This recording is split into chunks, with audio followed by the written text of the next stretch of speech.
Quero cumprimentar a todos com a paz do Senhor. Estamos mais uma vez para aqui comentar a lição de número 5, da nossa série de lições, onde temos falado sobre as promessas de Deus relacionadas à nossa vida cristã. Aqui agora estaremos falando sobre a promessa de salvação. Não vamos entrar em todos os temas relacionados a este assunto, por ser muito extenso. Estaremos sintetizando o assunto dentro de promessas. Sou o professor Marcelo e aqui no canal eu tenho comentado as lições de adulto e também a lição de jovem. Você que está chegando agora ao canal, eu quero convidar você a estar conosco até o final do vídeo. E se você gostar, estar se inscrevendo no canal, também compartilhando o vídeo e dando seu like, dando ali um joinha e também ativando o sininho, porque o sininho fará com que você receba as notificações das aulas que aqui nós lançamos. E se você tiver alguma dúvida também, alguma opinião, poderá estar falando conosco nos comentários. Então, a partir de agora, vamos estar falando sobre esse assunto tão importante, que é a maior promessa, que nós temos na Bíblia Sagrada, que é a promessa de salvação.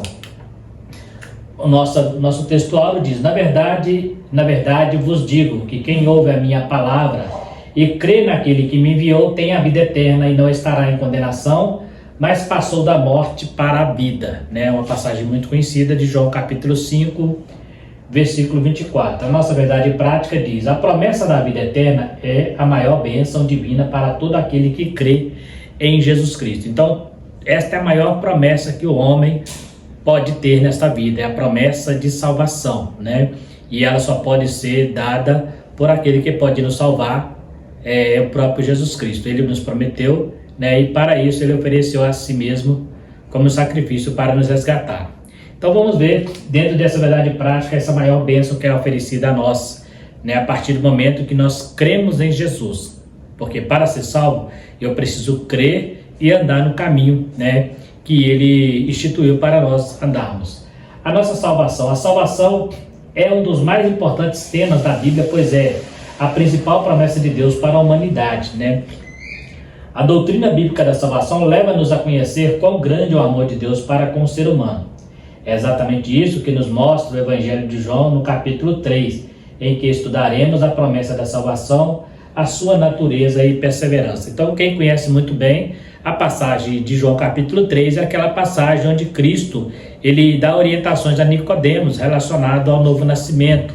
Nicodemos ali procura ele para conversar e ali ele estabelece esse diálogo, e ali um dos versículos mais conhecidos da Bíblia do Novo Testamento é exatamente João 3,16, onde ele fala sobre o amor de Deus que veio para salvar a humanidade. São palavras que Jesus fala ao grande mestre Nicodemos,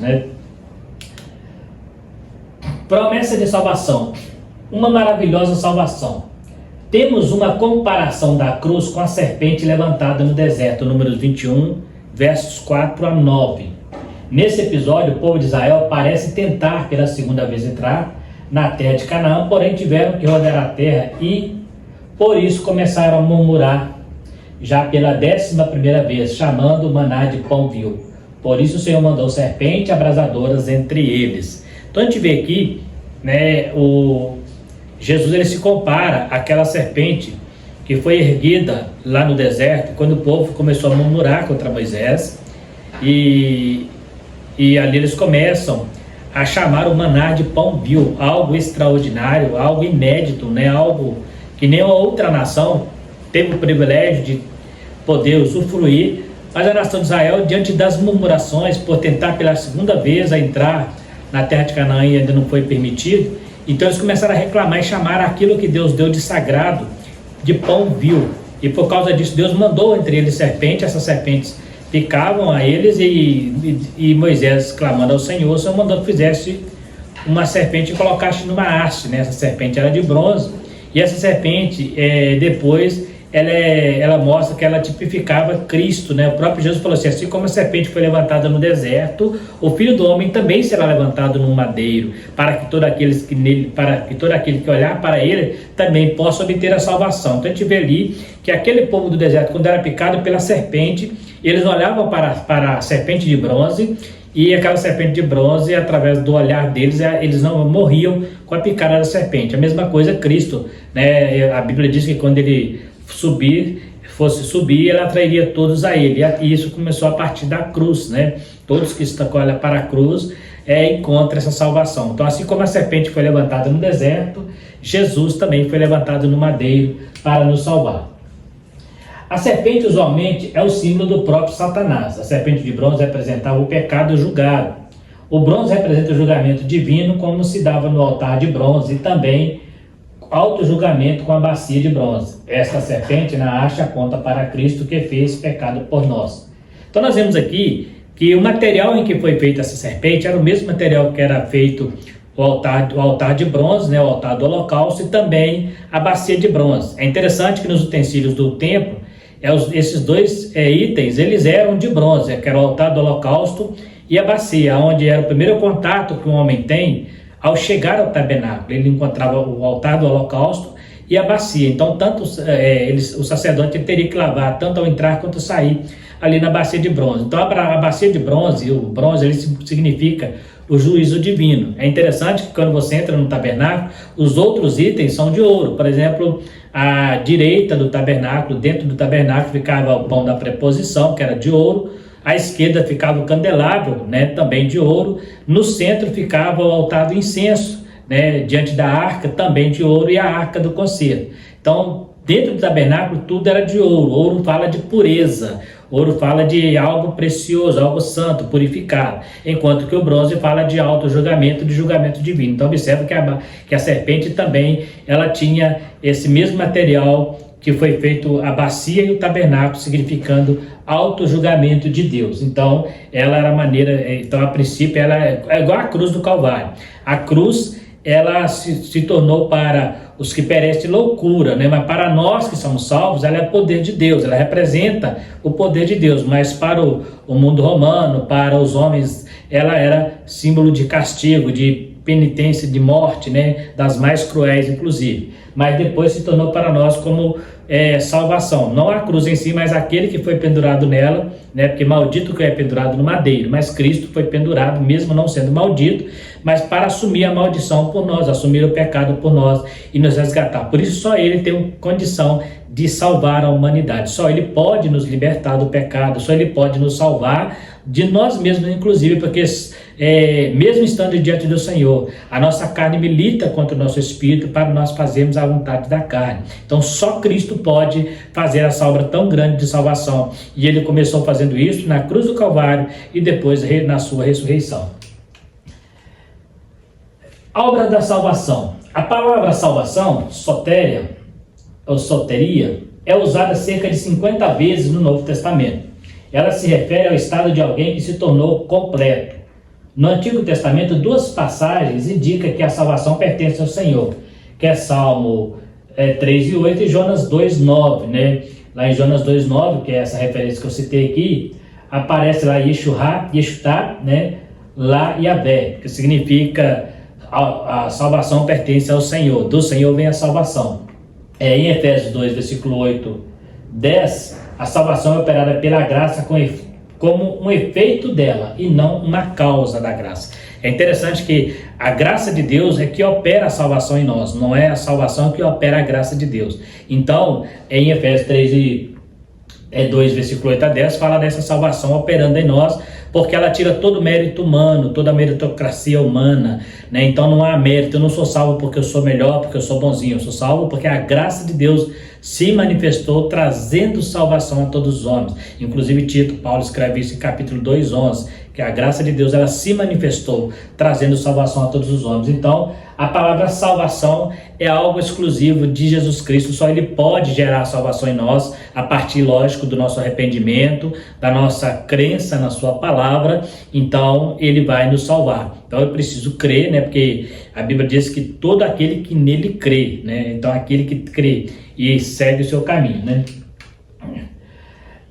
O Salvador. Todas as religiões buscam um caminho para a salvação. Todos os seres humanos anseiam por uma felicidade eterna, porque o homem foi criado por Deus. Mas é exclusivo do cristianismo a obra da salvação, pois foi uma iniciativa do próprio Criador resgatar o homem caído através do seu Filho. Então, toda religião, de uma certa forma, eles buscam um meio para ser salvo, buscam um meio de salvação, ainda que creiam em diferentes ensinos. Por exemplo, uns acreditam que vai ser um outro planeta, outros acreditam que vai ser um paraíso na Terra, né? Outros acreditam que vai ser realmente no céu, outros acreditam que Deus vai fazer só uma restauração na humanidade, outros acreditam em outra dimensão. De uma certa forma, toda religião ela procura uma salvação, uma melhora, né, na humanidade, no mundo espiritual, no mundo paralelo, mas só o cristianismo é que pode salvar o homem, porque o cristianismo vem de Cristo, que é o próprio Filho de Deus, que foi entregue por nós. Então só Ele pode salvar. Não há outro Salvador, não há outro meio de salvação a não ser através de Cristo. A própria palavra de Deus diz: não há outro Salvador, somente Cristo pode salvar. Ainda que as religiões procuram de todos os meios tentar produzir a salvação através de obras, através de sacrifícios, através de penitência, só Jesus pode fazer isso em nossa vida, né? Então é importante nós termos isso em mente. A salvação é algo exclusivo do cristianismo. Todas as religiões buscam o caminho, mas Jesus é o único caminho, a verdade e a vida. É bom gravarmos isso. Jesus é o único, ele não é um dos caminhos, ele não é uma das verdades, ele não é uma das vidas, é o caminho, ele é a verdade, ele é a vida. Então é importante nós entendermos isso aí. Todas as religiões buscam a redenção por meio de ação humana, porém a salvação é exclusivamente um dom da graça de Deus. Jesus é o único capaz de resgatar o homem de seus pecados. Ele é o segundo Adão em espírito vivificante. Porque as religiões procuram um meio de se salvar, e muitas delas procuram através de obras, né? Algumas religiões procuram ganhar a salvação através de obras. Eles acham que pelo muito fazer, né, que receberão a salvação, como se fosse algo que eu precisasse gerar um mérito, né, gerar um mérito para isso, mas não é verdade. Obras não produzem salvação, obras não produzem redenção. A redenção, a salvação produz obras, mas as obras não produzem salvação. Então, quando eu faço as obras para o reino de Deus, eu estou fazendo porque eu sou salvo, não para ser salvo, porque a salvação foi dada de graça, né? Mas é importante entendermos que essa salvação de graça, ela tem um ponto importante a se observar. Eu preciso caminhar nessa salvação. Jesus falou assim: eu sou o caminho, a verdade e a vida. Se ele fosse somente a vida, não teria sentido ele falar que é o caminho. Se ele fala que é o caminho, porque precisa ser seguido, né? Tem gente que fala: Jesus é amor. Sim, ele é amor. Como amor, ele é a vida e nos deu vida.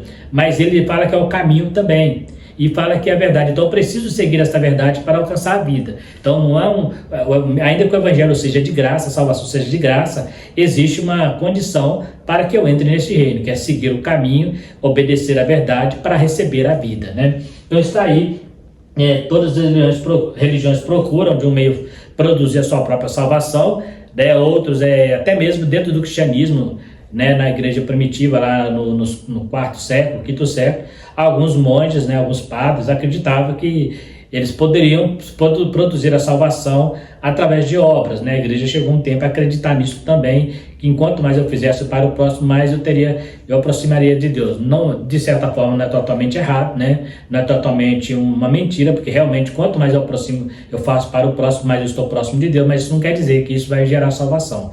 A salvação ela já foi gerada na cruz. A natureza da promessa da salvação. Nós estaremos falando aqui sobre a natureza, né? Como falamos aqui, não vamos entrar em detalhe em todos os aspectos da salvação, porque existem outros, né? Nós poderíamos falar aqui de redenção, de arrependimento, né? De conversão, mas estaremos falando só de alguns pontos, porque o assunto aqui não é soteriologia, é um assunto sobre salvação, mas não é abrangindo todo o tema. Então, um dos temas que a lição está trazendo para nós é a justificação, né? O que é justificação? É o ato de tornar inocente alguém outrora culpado. É colocar o réu em uma posição como se nunca tivesse cometido delito algum. No grego é dikio, né? Dikio. Declarar justo. Só que essa justiça foi imputada a nós através de Cristo. Portanto, diante de Deus é como se não tivéssemos cometido pecado algum, pois todos foram lançados sobre o Calvário. Então, o que é justificar? Justificar é quando alguém é acusado, né, de ser culpado de alguma coisa, acusado, e ele é inocentado porque não há provas que ele cometeu tal delito, não há provas que ele cometeu tal crime. Então ele é justificado. É interessante observar que é diferente de perdão. O que é o perdão? O perdão, existe um delito que a pessoa cometeu, e este delito, ainda que a pessoa seja perdoada, ele sabe que ele cometeu o delito. No caso da justificação, por que Deus nos justifica? Porque nós também cometemos delitos, nós também cometemos pecado. Como fica então essa história de eu ser justificado? Exatamente porque todo o meu pecado foi lançado sobre Jesus. Todo o meu pecado, a Bíblia diz que Jesus se fez pecado por nós. Então ele limpou toda a minha culpa, ele me inocentou, me fez.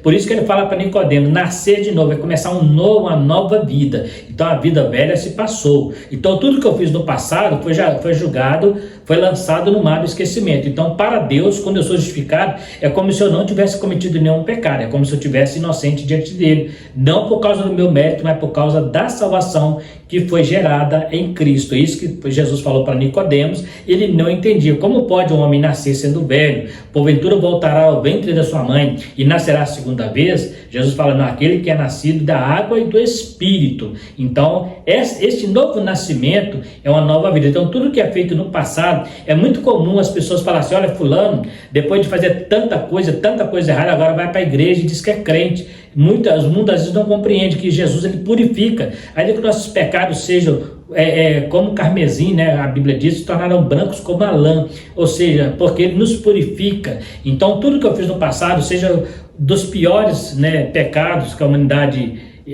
repugna, por exemplo, mesmo assim Jesus pode perdoar e pode nos purificar e através disso justificar. O que é justificar? É esquecer tudo que eu fiz para trás. Então, isso é justificação. E só pode acontecer através daquele que alcançou esse poder, né, essa autoridade, através da cruz que ele ofereceu a si mesmo por nós. A outra palavra que nós encontramos depois da justificação é a palavra regeneração, que no grego é poligenésia, né? Só aparece em Mateus 19, 28 e em Tito 3 e 5. E somente em Tito refere a uma nova vida.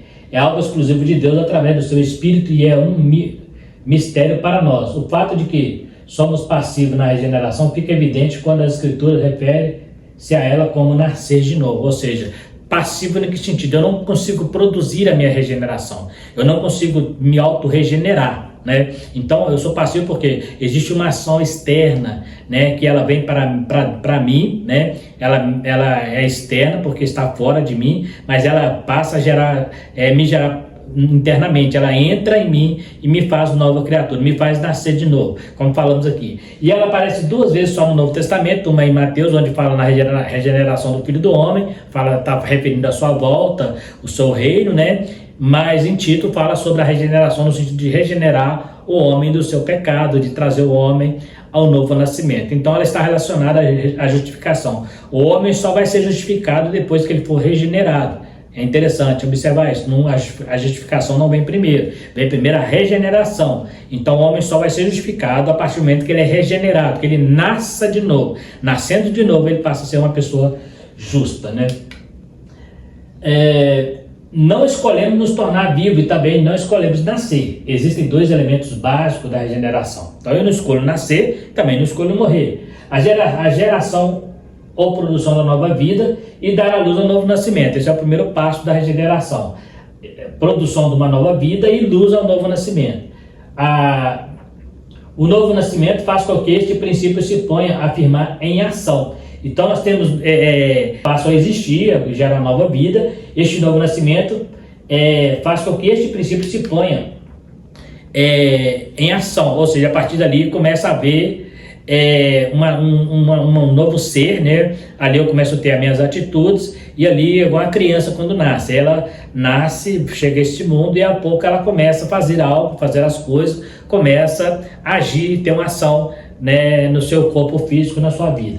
Mais para frente eu vou falar um pouquinho sobre essa questão ainda, sobre essas ações internas e externas que acontecem a partir da regeneração. Santificação, uma obra da Trindade, é uma atuação conjunta da Trindade agindo no homem, revelando a natureza de Deus, o caráter de Cristo e a ética do Espírito Santo. Não há como no Velho Testamento um cerimonial. Ela é obra produzida diretamente pelo Espírito Santo no homem através da graça de Deus. Começa na regeneração e justificação do pecador. Então, a partir do momento que você é regenerado, que você é justificado, nós entramos no processo da santificação, né? A santificação é aquilo que agora, como eu sou justo, né? Eu fui regenerado, nasci de novo, agora eu passo a pertencer ao Senhor. A santificação significa separado para o Senhor, separado para Deus. Então, a santificação só acontece após a regeneração e após a justificação, né? Então, vamos entender que o homem não é santo antes de nascer de novo, o homem não é santo antes de ser justificado. Só depois disso, né? A santificação na escada, né? Do processo da salvação, ele é o último estágio, né? Então o homem arrepende, o homem se converte, regenera, se justifica para depois ser santo. E a santificação também nós vamos ver que tem estágios também. Santificação aplica ao crente. A santificação aplica ao crente. A santificação é algo que nos une a Cristo e aos santos da igreja, cujo cabeça é Cristo. Ela nos identifica com o reino dos céus, nossa futura morada eterna. Então, para entrar no céu, né, a Bíblia diz ser de santo, porque eu também sou santo, para morar com Deus, tem que alcançar um nível de santificação. Na posição de santo, precisamos cada dia mais nos santificar. Provérbios 4,18, a luz de Cristo falou, é essa luz que Cristo falou em todo o seu ministério terreno, sobre a luz em meio às trevas. A luz do justo é como a luz da aurora, vai brilhando dia a dia, né, até ser dia perfeito. Então a santificação é um processo que ela vai acontecendo na nossa vida, né? Por isso que eu preciso estar sempre buscando ao Senhor, preciso estar sempre na presença de Deus, né? Eu preciso estar orando, buscando a presença do Senhor, para que eu possa permanecer numa vida santificada, numa vida para o Senhor. E nós vamos ver que essa luz é a luz que Cristo sempre falou, que é aquele que ele não andaria em trevas, né? Ele falou, o próprio João fala também, né, que somos filhos da luz, né? Quem anda à luz não anda em trevas. O mundo está em trevas, mas aquele que aceita Cristo, ele passa a ter a luz, que é o próprio Cristo que brilha na sua vida. Nós temos 3 aspectos da santificação. Aquilo que a santificação vai gerar, 3 aspectos. Primeiro a vontade de Deus, a vontade que todo seja santo, né? Ele fala, sede santo, desde lá do Velho Testamento, sede santo porque eu sou santo. Então esse é o primeiro aspecto da salvação. Deus regenera o homem, salvou o homem, justificou o homem para santificar o homem. Então é o primeiro aspecto, santificação. Por isso que a Bíblia diz em Hebreu, seguir a paz com todos e a santificação, sem a qual ninguém verá o Senhor. A outra coisa é transformação concreta do caráter. É importante observar isso, porque tem crente que acha que é santo, mas não tem o caráter transformado. Uma coisa, ela depende da outra. Não tem como eu dizer que sou santo e não ter o meu caráter transformado. Então, o meu caráter vai revelar que nível está a minha santidade. O meu caráter vai revelar que nível está o meu cristianismo, né? Então, é outro aspecto da santificação, que é o caráter. E também produz um viver santo. Então, primeiro é a vontade de Deus, que eu seja santo. Depois o caráter de Deus em mim, forjado, né, vai mostrar o quanto eu posso viver uma vida santa. Então, ser santo não é aquela pessoa que acha que tem que orar demais e fazer aquelas grandes sacrifícios, igual eu acabei de citar agora há pouco sobre os padres dos mosteiros, que eles se afastavam da população porque eles queriam viver em estado constante de afastamento, né, ali nos mosteiros. Então, os eremitas que eram chamados, então eles achavam que aquilo era para ser santo. Então, mas só que Jesus, ele ensinou a nós ser santo mesmo no meio dos pecadores. Ele inclusive fez isso, né? Então eu não preciso sair da população, do convívio social para ser santo. Muito pelo contrário, é no convívio social que eu vou mostrar até que ponto eu tenho buscado, eu tenho sido santo. Então não é a minha cara fechada, não é eu jejuar muito e orar muito, apesar de que isso é muito necessário e faz parte de uma vida de santificação, mas isso não gera santificação. Isso a gente faz para manter a santificação, é o processo. Então, preste atenção, o que define a sua santidade?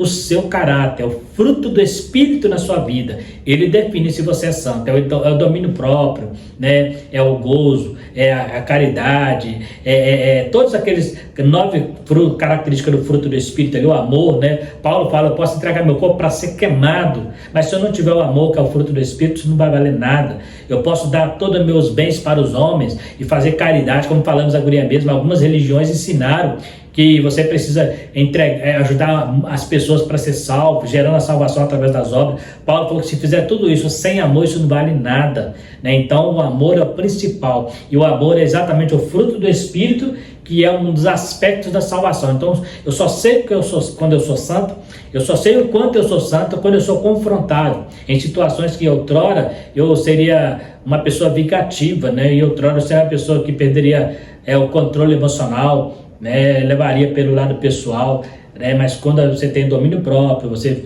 fica tranquilo na sua posição, mesmo diante de confronto, você percebe que aí a sua santificação está sendo progredida, né?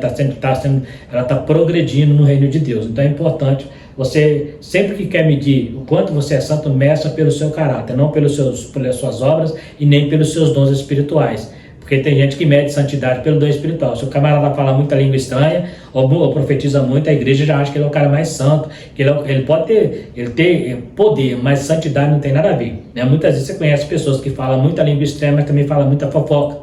Pessoas que até profetizam, mas fora do convívio cristão, fazem coisas que desagradam ao Senhor. Por quê? Uma coisa é você ter poder, para você mostrar o que você pode. Outra coisa é você ter o fruto do Espírito, para mostrar quem você é. E para Deus, o que mais importa não é o que você pode fazer, mas é o que você é diante dele, né? Porque as suas obras, ela vai abençoar pessoas, mas o seu fruto vai abençoar você mesmo, né? A obra que você faz no reino de Deus vai produzir fruto na vida de alguém, mas quando você vive uma vida cristã, você produz fruto em si mesmo, na sua vida. E o fruto só vai ser saboreado por outrem. Observe que uma árvore, ela não come o seu próprio fruto. Então as pessoas que vão usufruir deste fruto. Então por isso que nós temos que ser árvore frutífera, porque aqueles que estiverem à nossa volta estará alimentando do fruto que há em nós, né? E aí nós vamos conseguir viver uma vida santa, que é o terceiro aspecto da salvação. E nós temos aí, então, quando falamos de santificação, os 3 estágios da santificação. Nós já falamos nisso em várias lições, né? É um assunto corriqueiro, nós temos falado bastante. O primeiro é a posição de santo, né? Posicional ou causal, que a gente fala, aquela posição foi causada, né? O homem que era pecador, agora tem a posição de santo, né? Livre, porque ele foi livre da condenação. Então lembra que nós falamos da justificação? A justificação não me coloca numa posição de inocente, então me coloca na posição de santo, porque santo é aquele que não cometeu pecado, é aquele que está corrigindo. Santo é aquele que vive para Deus e não comete pecado, né? E se cometer pecado na vida do crente santo é acidental, porque o pecado na vida do crente passa a ser algo enojado, né? Então, quando você é separado por Deus, quanto mais longe do pecado, mais próximo de Deus. É a posição de santo.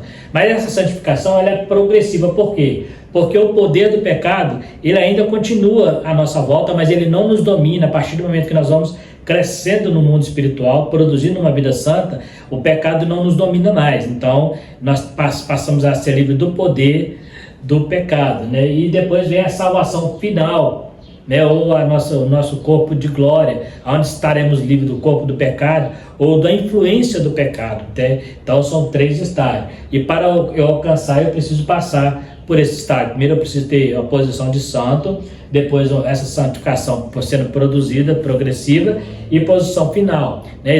É muito comum você chegar num grupo de pessoas, de crente, e perguntar aqui quem aqui é santo. As pessoas têm dificuldade algumas de levantar a mão e dizer que é santo, porque eles entendem santo numa visão que foi pregada no catolicismo, nos séculos anteriores, onde eles entendiam que ser santo era ser perfeito, né? Uma coisa é ser santo, outra coisa é ser perfeito. Perfeição é só na posição final, mas na causal, ou na posicional e na progressiva, ainda não é perfeito. Agora, quando chegarmos com o Senhor, aí sim alcançaremos a perfeição, né? Então é importante entender que a santificação, ela só vai ser perfeita na consumação do nosso do nosso corpo, né, e a transformação do corpo em glória para morar com o Senhor. Então são os 3 estágios. Eu aceito a Cristo, eu sou santo. Essa santificação é progressiva, porque eu posso tanto progredir como regredir. É interessante entender isso. A salvação, né, por isso você encontra pessoas que aceitam a Cristo, se torna uma pessoa santa, depois sai do caminho, porque ele regrediu.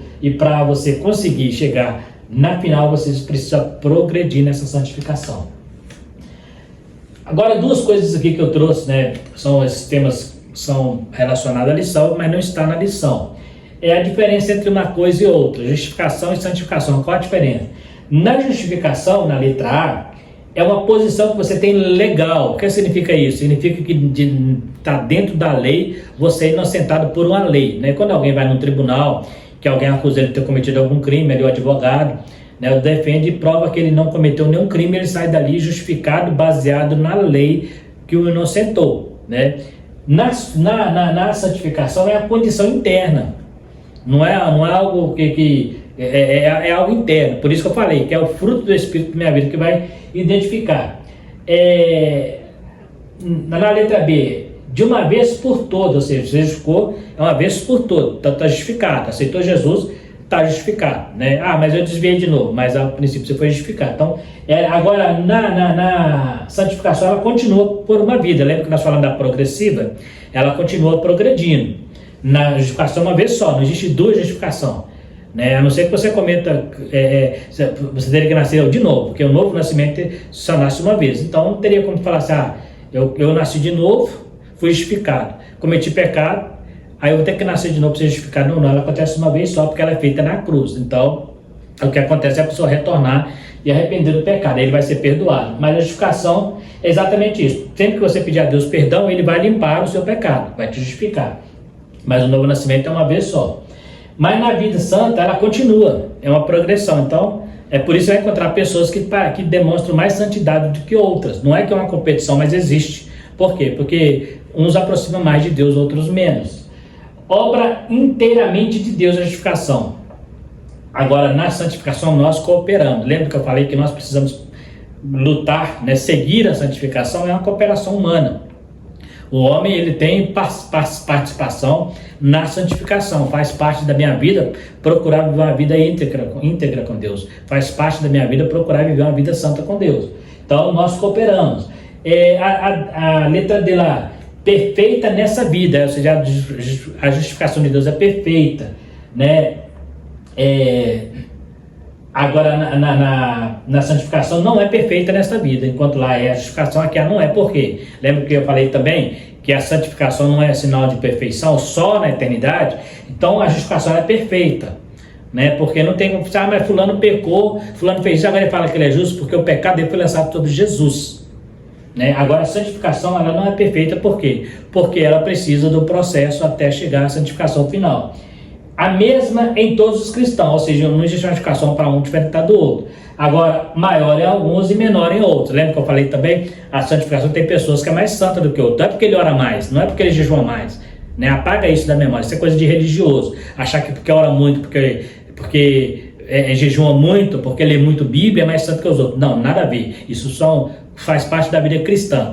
Lembra, santo, você vai saber se você é mais santo do que outra pessoa quando vocês são testados em situações iguais e você sai pelo domínio próprio, pelo fruto do Espírito. Isso é que diferencia a santificação. Não é o que você faz de jejum, de oração, né? Isso é bom, é necessário para a vida cristã, mas tem gente que confunde as coisas. Fulano é muito santo, ele jejua muito. Fulano é muito santo, ele ora muito. Isso tem nada a ver. Tem muita gente que ora muito, mas não tem nada de santidade, né? Eu ouvi um pregador uma vez falar que às vezes a pessoa fica horas no monte orando, né? E Deus não fala nada. Uma irmã lavando vazia na pia, com 10 segundos que ela fala ali, Deus atende ela. Por quê? Porque não vale o quanto. Jesus falou assim, não vale o quanto você diz, mas como você diz, a sua intenção. Ele falou assim, não pense vocês que pelo muito falar serão ouvidos. Então apaga esse negócio de que eu tenho, enquanto mais eu oro, mais eu santo. É lógico, se você faz isso com uma verdadeira intenção, isso vai ajudar sim, né? Mas você achar que você vai ser mais santo do que o outro, porque você ora 3 horas, o outro ora só 1 hora, não tem nada a ver, né? As maiores orações da Bíblia que foram atendidas de imediato foram poucas palavras. Olha lá o profeta Elias, Se eu sou homem de Deus, desça fogo do céu. Ele não estava fazendo nenhum. Enquanto os profetas de Baal estavam orando até meio-dia, Elias com poucas palavras. Segundo a minha palavra, né, não choverá. Então, as maiores orações da Bíblia eram poucas palavras, né? Não estou dizendo que não temos que orar muito, sim, temos. Enquanto mais pudermos, melhor. Jejuar, quanto mais pudermos, melhor. Mas se Jesus salvasse os fariseus, seriam salvos, porque eles jejuavam 12 vezes por semana, né? E a igreja primitiva também jejuava 12 vezes por semana. Então, não quer dizer que isso vai produzir salvação. Isso faz parte de uma vida santificada, né? Então, são diferentes. Então, você vê que são termos diferentes. Justificação, ela é exclusiva de Deus, só Deus faz. E a santificação, ela tem a participação do homem, né? Só na final aqui não, porque na final é Deus que vai transformar o homem. Mas no primeiro estágio posicional e no progressista, né, progressismo, que ela progride, nesses dois primeiros estágios há a participação humana. Primeiro estágio, Deus nos resgata, mas nós precisamos aceitar, nós precisamos entender a mensagem. No segundo, nós continuar mantendo no caminho. Jesus falou, eu sou o caminho, então precisamos manter nesse caminho para ser santo. E agora no final, Jesus é que vai fazer a transformação total. Promessas da presença da salvação. Então nós temos aqui a base da promessa da salvação é Cristo. João 3 mostra com clareza que o nosso Senhor é o centro da promessa de nossa salvação. Deus escolheu um povo dentre pessoas pecadoras que se arrependeram e creram em Jesus Cristo como Senhor e Salvador. Então, a promessa da salvação é o próprio Cristo, né? Ela é a certeza, é a base. Por isso que a gente fala, Cristo é a base, não há outra salvação fora de Cristo. Não há outro meio de se salvar a não ser através da cruz. Não há outro meio de se salvar a não ser através da palavra, do evangelho de Cristo. Então ele sim é que nos dá direito à salvação. Então a base da nossa salvação, a base da salvação do crente é exatamente Cristo, né? Não há outro meio. Por isso que eu falei, não há obras, não há nada que eu possa fazer para produzir a salvação, a não ser crer em Cristo e deixar que ele opere em mim a regeneração, a justificação e a santificação. Logo, a Igreja de Cristo, o povo de Deus, é constituído de pessoas unidas ao Senhor Jesus. Assim fazemos parte do corpo de Cristo e isso só é possível por causa da obra consumada no Calvário. Então só Cristo pode fazer isso, né? Unir todos a Ele, né? Através da igreja. Nós fazemos parte do corpo, né? Eu sou um membro do corpo de Cristo, eu não sou a igreja, como alguns dizem por aí, que eu sou a igreja, não. A Bíblia diz que eu sou templo, no sentido de que ele habita em mim, mas a igreja é o composto de pessoas, de membros que formam um corpo, cujo cabeça é Cristo. Por isso eu preciso estar inserido na igreja, eu preciso fazer parte desta igreja, é a união de santos, né? É a união de santos. Então, existe por aí alguém falando que não precisa de igreja, que não precisa de congregar, né? Que onde estiver Deus está. Jesus falou assim, onde estiver 2 ou 3, no meio de vós eu estarei, reunidos em meu nome. Então ele já está falando de uma igreja, tem mais de uma pessoa. Ele não falou onde tiver um só, onde tiver 2 ou 3 eu estarei no meio de vós, se estiver reunido em meu nome. Então a igreja já começava, né? O próprio Jesus falou sobre a igreja, né? A porta do inferno não prevalecerão contra ela. Então a igreja não é cada um de nós somos parte desta igreja. Então são um grupo constituído de pessoas unidas, unidas pelo elo que é Cristo, o único que pode fazer isso, salvando a humanidade. Então a igreja, só a igreja, se ela tiver no corpo, e Cristo é o cabeça da igreja. Apostasia individual, aqui tem um assunto polêmico, não vamos entrar muito no mérito, é sobre alguns teólogos afirmam que o crente jamais perderá a salvação, uma vez que a graça permanecerá para sempre. Afirma que a graça de Deus é tão poderosa que os atos dos homens, por mais terríveis que sejam, não os afastam dela. A Bíblia exorta o crente a permanecer na graça. Então observa, alguns teólogos, né, existe uma teologia por aí que a salvação, como ela é de graça, se você receber ela, você não vai perder ela nunca, né? Só que isso é torcer o texto, porque a Bíblia fala que a salvação é de graça, mas Jesus deixa, né, em todo o seu sermão, o apóstolo Paulo, sobre a condição para eu alcançar essa graça, a condição para eu entrar no reino. Então, mesmo que eu receba a salvação de graça, a palavra de salvação pela graça significa que Deus abriu a porta, mas o homem precisa entrar, né? E essa porta, ela tanto pode entrar quanto pode sair, né? Não quer dizer que você entrou para lá e ficou trancado, né? Você pode entrar e pode sair. Então a porta está aberta, vai chegar um dia que ela vai fechar, aí ninguém entra e ninguém sai, mas enquanto ela estiver aberta, você pode entrar e você pode sair. Então por isso que a graça é a entrada no céu, mas você entra se você quiser. Não existe obrigatoriedade, você não é forçado a nada, não existe esse negócio de salvo uma vez, salvo para sempre, né? Se a salvação fosse assim, não teria tantos versículos na Bíblia nos orientando a permanecer fiel, a continuar na presença do Senhor. Seria muito tranquilo, eu poderia aceitar a Cristo, voltar para o mundo e aprontar, e no tempo certo ele me buscava de novo. Não é assim que funciona, né? Então, continuando aqui, somente o fato de a Bíblia exortar o crente a essa permanência constitui prova de que não concorda com a ideia de uma permanência automática, independente da atitude e do seu procedimento pessoal. Então a própria Bíblia nos orienta o tempo todo a permanecer. Então, se é uma coisa que é salvo uma vez, salvo para sempre, não teria necessidade da Bíblia me orientar a permanecer, a vigiar para não cair, entendeu? Tomar cuidado para não cair. Não teria sentido se essa salvação fosse eterna. Se fosse assim, eu salvo uma vez, salvo para sempre. Eu salvo, então estou selado. Não precisaria me preocupar com mais nada, mas não é assim que a Bíblia orienta. A Bíblia orienta que nós precisamos cada dia buscar estar na presença do Senhor, cada dia evitar o pecado, né? Buscando a santificação e a paz com todos. Sem essa ninguém verá o Senhor. Ele está falando para crente, ele não está falando para o mundano, não. Essa palavra não é para o ímpio, porque ele está falando seguir a paz com toda a santificação. Quem segue a santificação é só os que aceitaram a Cristo, que foram justificados e regenerados. Então é importante entender isso. Seguir significa que é um processo. Então não adianta eu querer afirmar que a pessoa foi salvo e não precisa fazer mais nada, que agora está tudo certinho. Não, está aí o versículo. Tem outros versículos. Seguir a paz com toda a santificação, um processo que você precisa fazer para você chegar do outro lado, né? Deus prometeu a terra de Canaã para Israel, mas eles tinham que lutar para conquistá-la, né? Então não é diferente não. Jesus disse para permanecer nas suas palavras, né? Ele sempre falou isso. Mandou também que os crentes vigiassem, né? Até aqueles referências depois você confere. Jesus exortou a igreja de Filadélfia a guardar o que havia recebido. Então, se a salvação é de graça, não precisaria de guardar nada, já está guardado com Deus. Mas ele orientou a igreja a guardar a palavra, guardar o que você recebeu, né? Então, existe sim essa possibilidade da pessoa entrar e da pessoa sair, apostatar da fé. Nós temos aqui promessa de segurança de salvação. Jesus disse a Zaqueu, a mulher pecadora, ao ladrão da cruz. Ele dá segurança de salvação para essas pessoas. E outros mais, né? Tem alguns aqui, mas existem outros mais que ele dá segurança de salvação. Paulo diz que experimentou essa certeza de salvação lá em 1 Timóteo, 2 Timóteo. Pedro também declara, e também João testifica com certeza, né, que tem certeza dessa salvação. São personagens da Bíblia que você lê no texto lá, você vai perceber, né, todos eles falando sobre essa certeza. O próprio Deus encarrega-se de conceder a certeza da salvação àqueles que confiando nele, aceitam o seu convite. Tá? Então, se você aceitar a Cristo, ele te dá garantia que você vai morar com ele, né? A própria Trindade está envolvida no chamado do pecador.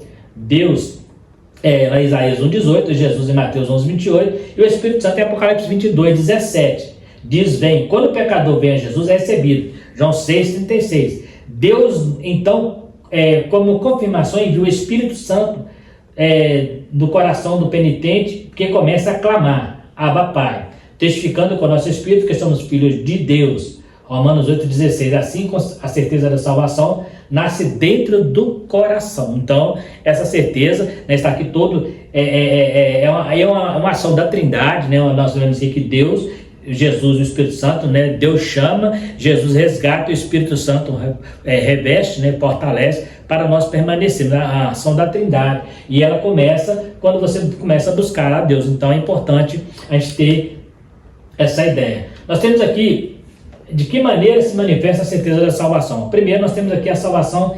Existem várias evidências reais da salvação recebida. Podemos falar de evidência interna e externa. Todos são aspectos que provam que somos filhos de Deus. Então vamos trabalhar aqui. Vamos supor que alguém pergunta para você quais evidências que eu tenho para dizer que eu tenho certeza da salvação. Existem evidências que são externas e evidências que são internas. Vamos ver aqui algumas delas para nós entendermos um pouquinho sobre essa questão, se eu posso dizer que eu sou salvo ou não. Primeiro, evidências internas. Quais são elas?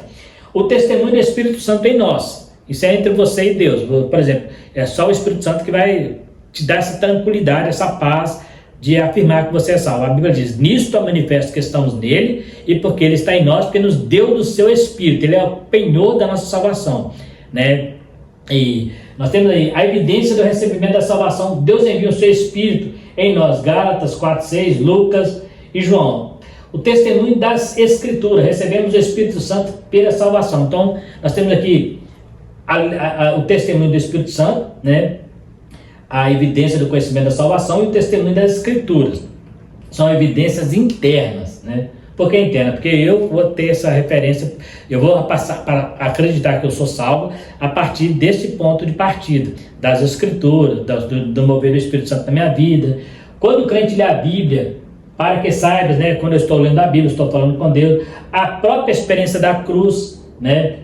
O Espírito, a extinção do medo da morte, não há mais condenação, viver é Cristo. Então são evidências internas que mostram que eu sou salvo, né? Então eu passo a não ter medo mais da morte, enquanto as pessoas entram em pânico, né? A própria experiência de Jesus na minha vida, a cruz, né? Transformou a minha vida, e assim são experiências internas. Nós temos também experiências externas. Quais são elas? São as que acompanham cada vida transformada. O crente salvo tem uma nova maneira de viver, ele é diferente das pessoas. Então agora, aquilo que eu sei, que eu sinto, agora quem vai perceber são as pessoas. Porque o que eu sinto é interno, mas o que as pessoas percebem são as evidências externas. Então, primeiro, eu tenho uma nova vida, as pessoas conseguem perceber isso. O crente salvo guarda a palavra de Deus. O crente salvo ama os irmãos, sempre relacionado também a externo. O crente salvo confessa o nome de Jesus em qualquer situação, diante de perseguição, ele não arreta o pé. Então são evidências externas, coisa que a pessoa antigamente, antes de ter uma firmeza em Cristo, ele não teria coragem, né?